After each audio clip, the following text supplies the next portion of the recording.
বাংলাদেশের মানুষদের যদি একটা 90 বা 80 গাড়ি থাকে, তাইলে মনে করেন তার ভাবসাব এমন হয়ে যায়, তার পা মাটিতে পড়ে না। ঠিক আছে? আর এই সৌদিতে মাঠে ঘাটে এমনও গাড়ি পড়ে থাকে যে এদের কাছে মুড়ির টিন মনে হয়।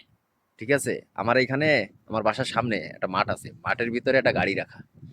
এই গাড়িটা হলো এক ভাইয়ের, বাংলাদেশি এক ভাইয়ের, তার বাড়ি বরিশাল। তো সে এই গাড়ি ব্যবহার করে, তাহলে তার ভাবসাব কেমন থাকা উচিত? কিন্তু তার ভিতরে কোনো ভাবসাব নেই, কারণ সে জানে যে এসব কিছু না। ঠিক আছে? তা গাড়িটা দেখেন, গাড়িটা হলো লেটেস্ট মডেল। ঠিক আছে? দেখেন, মার্সিডিজ বেঞ্জ। এই যে মার্সিডিজ বেঞ্জ, এই যে মার্সিডিজ লোগো, মার্সিডিজে এখান থেকে মার্সিডিজের একটা লোগো বাইরেই তো, তা সেটা এই মডেলে নাই। ঠিক আছে?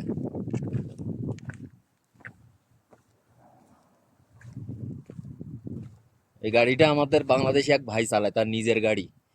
ঠিক আছে? তার দোকান আছে, তো এতে করে মাল টানা নেওয়া করে। তো এইভাবে মাঠে ঘাটে পড়ে থাকে। মার্সিডিজ বেঞ্চের অবস্থা, মার্সিডিজ বেঞ্চের অবস্থাই এইরকম। ঠিক আছে? এদেশে কত মার্সিডিজ বেঞ্চ এরকম পড়ে আছে রাস্তাঘাটে, ধুলো পড়ে মনে করেন যে তার মনোগ্রাম টোনোগ্রাম সব শেষ। তারপরেও এদের গাড়ির প্রতি কোনো ইয়ে নেই। আর আমাদের বাংলাদেশের একটা 90 গাড়ি থাকলে ওরে বাপ রে বাপ, তার তো আশেপাশে যাওয়া যায় না।